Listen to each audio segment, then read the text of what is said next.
ও মা, হুম? এত সকালে খেতে বসে গিয়েছো? আরে কি বলবো, এত খিদে পাইছে না খেলে আমার মানে কিছু করার কায়দা নাই। তা ভাবছি যে এই রুটি আর গুড় খাইয়ে তারপরে রান্না চাপাবো। তার জন্য এই রুটি দিয়ে গুড় দিয়ে খেতে বসছি। তো কি রান্না করবা? ডাল রান্না করব, আর শুধু ডাল তো খাওয়া যায় না। এবার ডালের সাথে কিছু সবজি রান্না তো করতেই হবে, কিছু ভাজা। তার জন্য এই যে রুটিটা খাইয়েই আমি এখনই রান্না চাপাবো।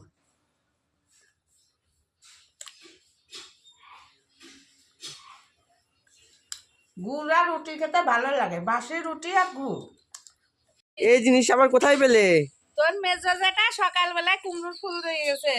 আমি আমার সেদিন বললাম কুমড়োর ফুল দিলেও তো আমার ছেলে খায়। তোর তো কুমড়োর ফুল ভাজা হলে আর এর সাথে আর দারুণ কিছু লাগে লাগে। হ্যাঁ, ডালের সাথে কুমড়োর ফুল ভাজা হলেই তোর খাওয়া যাবে। তাই তোর মেজাজটা দিয়ে গেছে, ভাইজি দেবো না।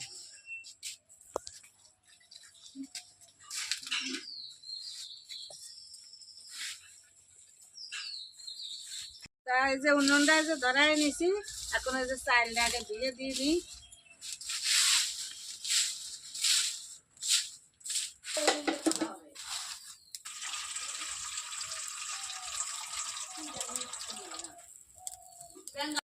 দেখো, সমস্ত সবজি দিয়ে চচ্চড়ি করবো। এখানে দিচ্ছি সিম, বেগুন, আলু, ডাঁটা, উচ্ছে, মানে সব কিছু দিয়ে ভাজা ভাজা করে তারপরে জল দিয়ে দিচ্ছি। এখন হচ্ছে ঢাকা দিয়ে দেবো। তারপরে যখন হয়ে যাবে তখন সরষে বাটা দিয়ে দেবো, আমার চচ্চড়িটা হয়ে যাবে।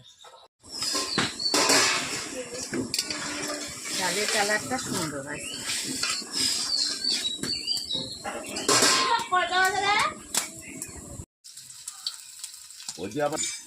আমি যে কুমড়ো ফুলের এটা